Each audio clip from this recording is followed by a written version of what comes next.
Assalamualaikum warahmatullahi wabarakatuh. Perkenalkan, nama saya Halimatus Sa'diyah. Dan saya Wiritananda Widyasuti Melati. Kami di sini akan menceritakan tentang sejarah Islam pada masa kekhalifahan Umar bin Khattab. Di sini saya akan menjelaskan tentang biografi singkat Khalifah Umar bin Khattab. Nama asli Umar bin Khattab yaitu Umar bin Khattab bin Nufail bin Abdul Uzza. Umar bin Khattab berasal dari Bani Adi bin Ka'ab, yaitu berasal dari suku Quraisy. Umar bin Khattab lahir pada 13 tahun setelah tahun gajah di kota Mekah.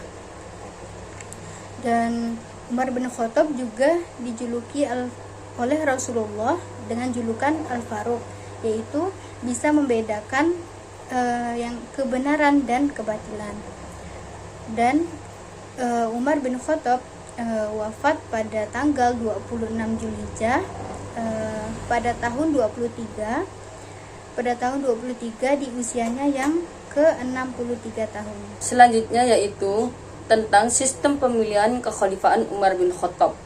Sistem pemilihan kekhalifahan Umar bin Khattab ini dilakukan dengan cara melalui surat wasiat yang akan dibacakan kepada seluruh umat muslim. Setelah dibacakan surat wasiat tersebut ke seluruh umat muslim, maka seluruh umat muslim tersebut akan membaiat seorang sahabat yang akan dijadikan sebagai khalifah, yaitu Sayyidina Umar bin Khattab. Selanjutnya yaitu tentang kebijakan-kebijakan pada masa Khalifah Umar bin Khattab. Kebijakan-kebijakan pada masa Khalifah Umar bin Khattab ada dua. Yang pertama, kebijakan politik, dan yang kedua, kebijakan sosial. Kebijakan politik ini terbagi menjadi dua. Yang pertama, pembagian kekuasaan. Yang kedua, administrasi negara. Di sini Umar bin Khattab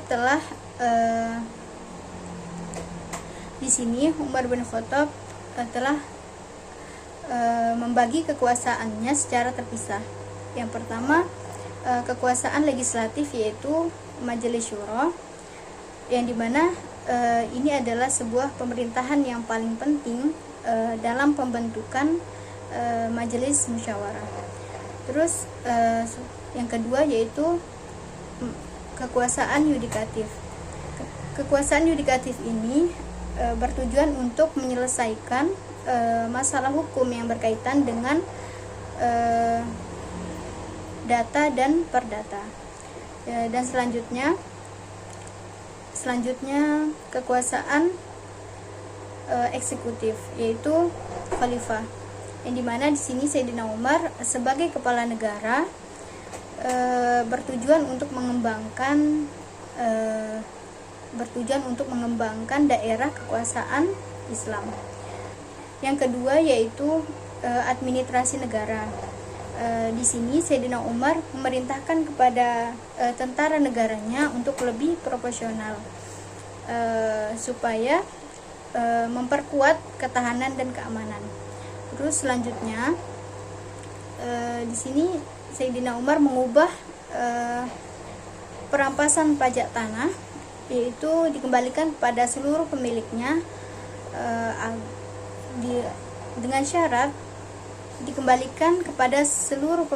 dengan syarat mereka untuk menyicil pajak.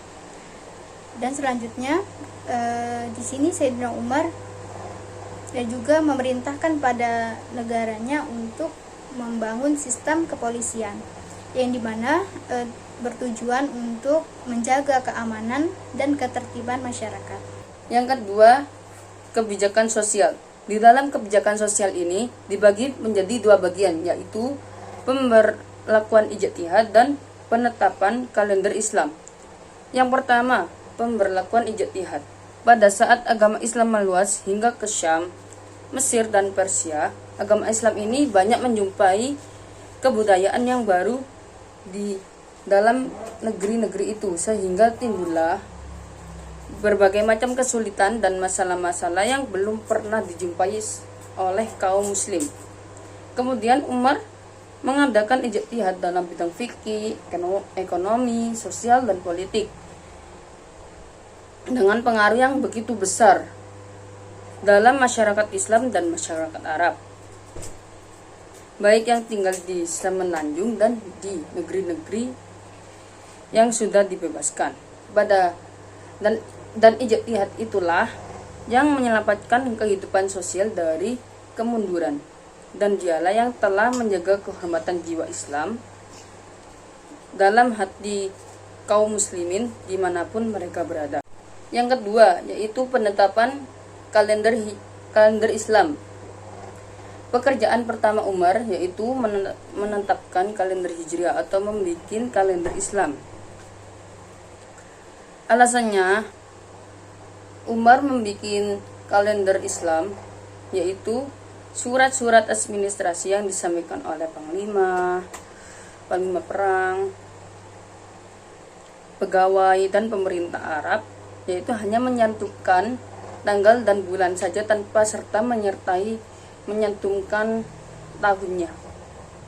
Hal ini disebabkan umat Islam belum memiliki kalender khusus milik mereka sendiri.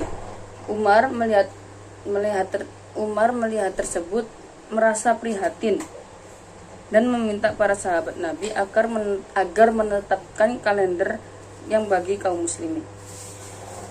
Lalu kemudian Umar radhiyallahu an mengusulkan agar menjadikan peristiwa hijrah Nabi Muhammad dari Mekah ke Madinah sebagai awal permulaan kalender hijrah atau kalender Islam. Alasannya, hijrah Nabi Muhammad merupakan fondasi awal bagi pembentukan negara Islam yang mencakup Jazirah Arab di bawah naungan panji-panji Islam, kemudian meluas hingga mencakup Mesir, Irak, dan sebagian besar negara Persia. Jadi pada masa kekhalifahan Umar bin Khattab ini, awal mula Umar bin Khattab dijadikan khalifah yaitu dengan cara surat menyurat yang akan dibacakan kepada seluruh umat muslim. Kemudian seluruh umat muslim tersebut membaiat seorang sahabat yang akan dijadikan khalifah, yaitu Umar bin Khattab.